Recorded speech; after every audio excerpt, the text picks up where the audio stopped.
Na palavra de Deus está escrito: de graça recebeste, de graça dai. Ajude-nos a compartilhar o Evangelho. Dê o seu like, inscreva-se no nosso canal e ative o sininho. Obrigado. Mas há um Deus nos céus que revela os segredos. Ele revelou o que vai acontecer no fim dos dias.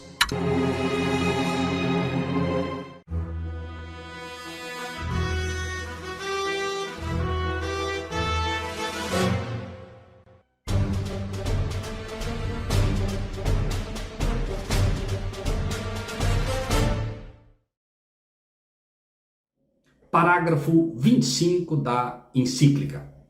Muitos pobres vivem em lugares particularmente afetados por fenômenos relacionados com o aquecimento, e os seus meios de subsistência dependem fortemente das reservas naturais e dos chamados serviços do ecossistema, como a agricultura, a pesca, os recursos florestais. Todos esses gozam de reduzido acesso a serviços sociais e de proteção. Por exemplo, as mudanças climáticas afetam os recursos produtivos dos mais pobres, que são forçados também a emigrar com grande incerteza quanto ao futuro da sua vida e dos seus filhos. Infelizmente, verifica-se uma indiferença geral perante essas tragédias que estão acontecendo agora mesmo em diferentes partes do mundo. A falta de reações diante destes dramas dos nossos irmãos e irmãs é um sinal da perda do sentido de responsabilidade pelos nossos semelhantes, sobre o qual se funda toda a sociedade civil. Te parece razoável culpar o aquecimento e o meio ambiente como causa de pobreza, enquanto você mora em um castelo, enquanto você usa roupas caríssimas, senta-se em meio ao ouro, rodeado de obras de arte igualmente caríssimas, mantém a opulência de milhares de igrejas igualmente riquíssimas, ao mesmo tempo em que discursa sobre a falta de reação diante do drama de nossos irmãos e irmãs? Não deveria aquele que se diz o representante de Cristo dar o exemplo a todos, tomando a iniciativa? Irá se alegar que ele é humilde e simples? Quantas pessoas humildes você conhece que moram em palácios? E menos ainda, um pobre que ostente uma monarquia rica como o Vaticano? Um discurso assim não coaduna-se mais com o velho refrão da tirania comunista e socialista do acuse-os do que você é, ou ainda das infames frases dos padres do faça o que eu digo e não faça o que eu faço? Não seria por esta e outras razões semelhantes que tantos católicos de bem têm abandonado as fileiras católicas? Encíclica Laudato Si, parágrafo 30. Este mundo tem uma grave dívida social para com os pobres que não têm acesso à água potável, porque isto é negar-lhes o direito à vida, radicado na sua dignidade inalienável.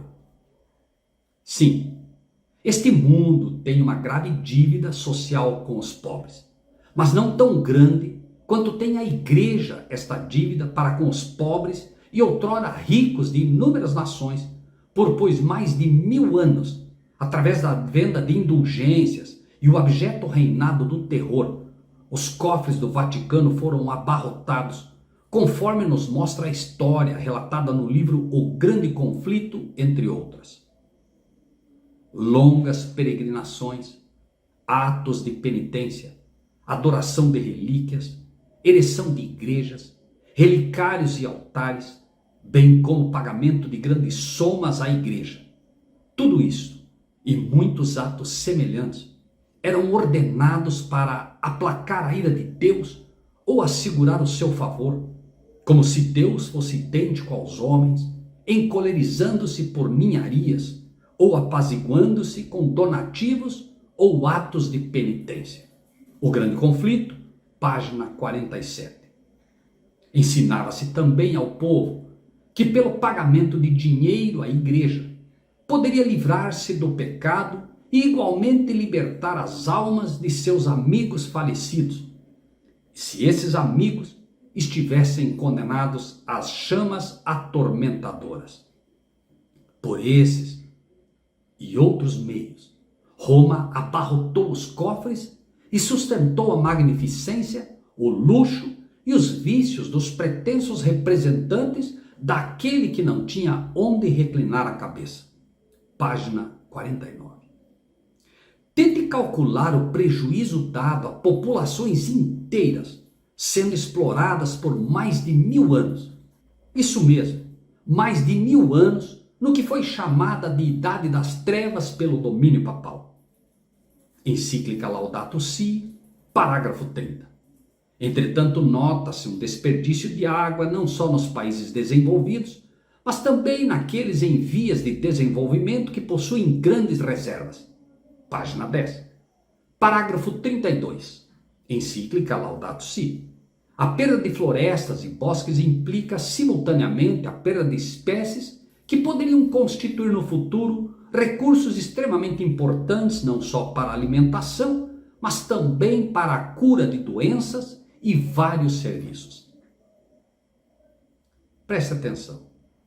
Países em vias de desenvolvimento com grandes reservas e a perda de florestas e bosques. Você conhece um país que possui as maiores reservas de água do planeta? Conhece um país cujo presidente foi duramente atacado recentemente por causa das queimadas em matas? Entende agora quem também está por trás de tudo isso, enquanto apresenta ao mundo uma face amigável? Estaria certa, por exemplo, alguém que destruiu sua carreira por tentar salvar ou advertir o povo de quem era o verdadeiro inimigo da humanidade?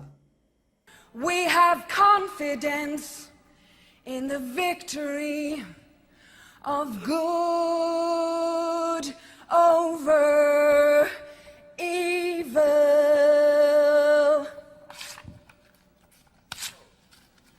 Fight the real enemy.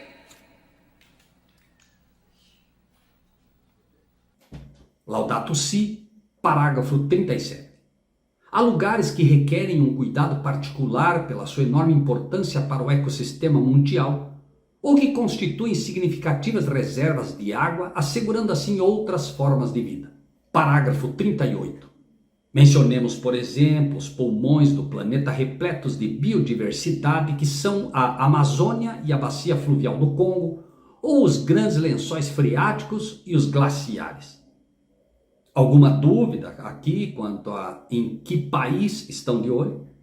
Cuidado particular para o ecossistema mundial, ou como dizer, nós brasileiros não somos capazes de fazer isso. Não somos capazes de cuidar suficientemente de nossas reservas de água ou de nossa biodiversidade. Deixemos que alguém faça isso.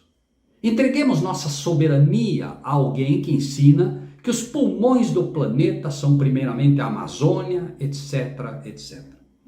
Os verdadeiros pulmões do mundo, os oceanos, não têm importância? Estes sim deveriam ser cuidados.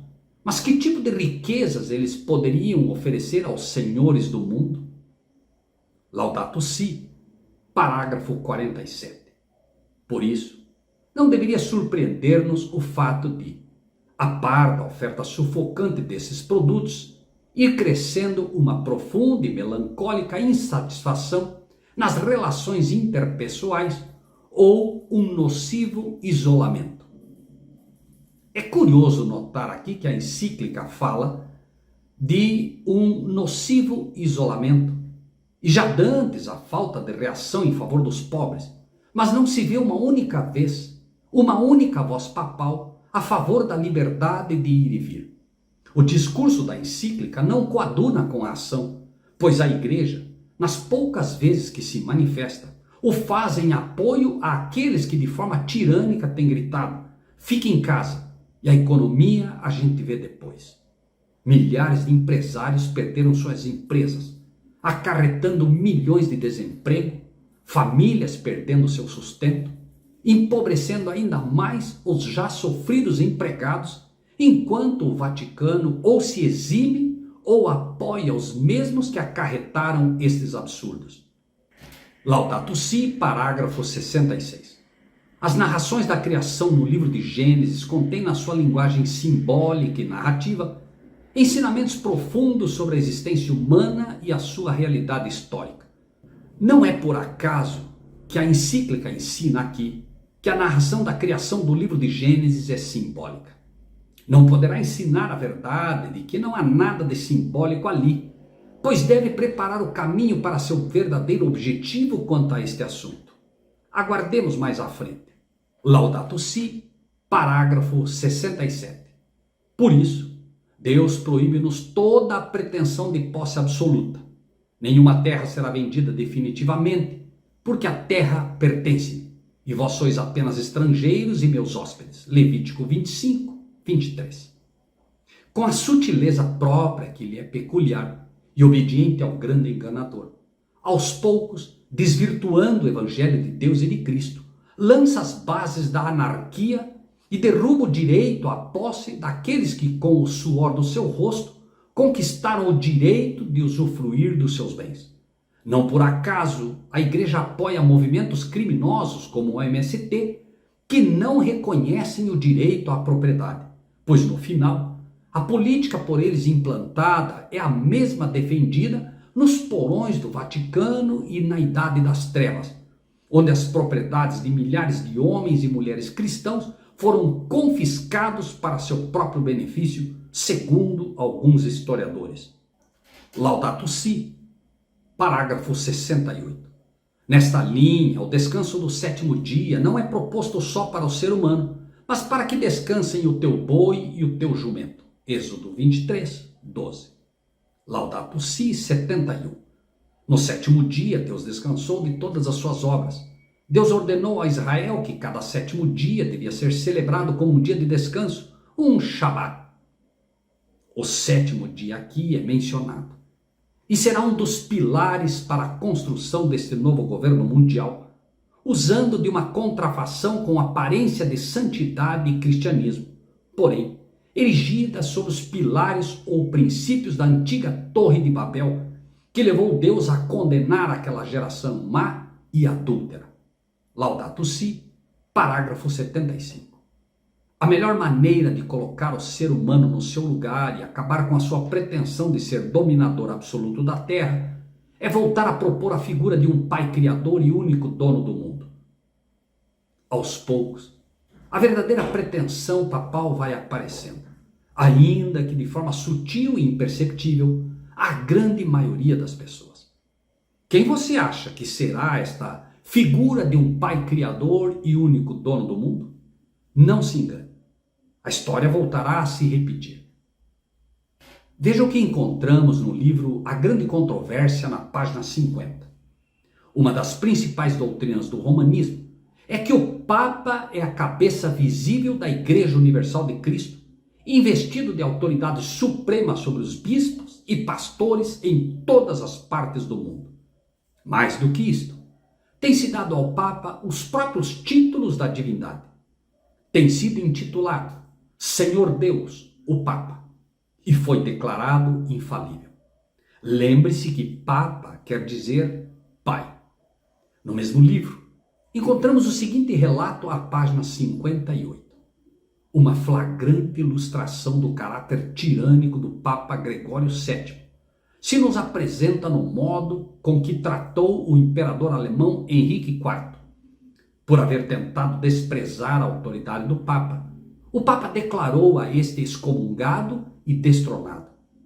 Aterrorizado pela deserção e ameaças de seus próprios príncipes, que por mandado do Papa eram incentivados na rebelião contra ele, Henrique pressentiu a necessidade de fazer as pazes com Roma.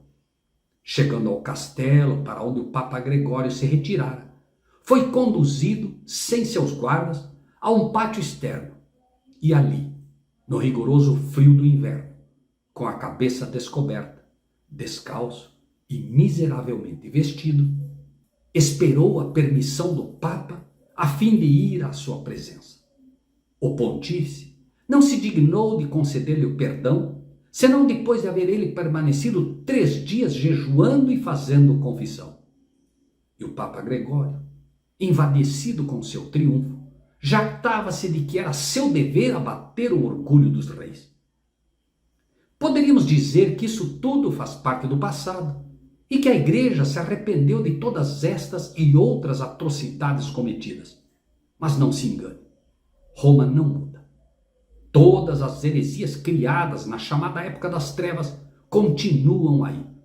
Nenhuma sequer foi abandonada, inclusive a pretensão à divindade, já que o papado assevera categoricamente que a Igreja não erra, não tendo, portanto, de que se arrepender.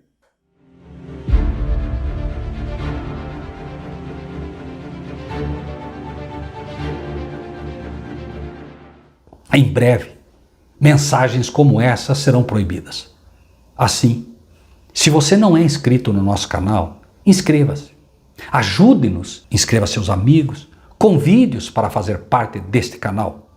E que Deus seja contigo.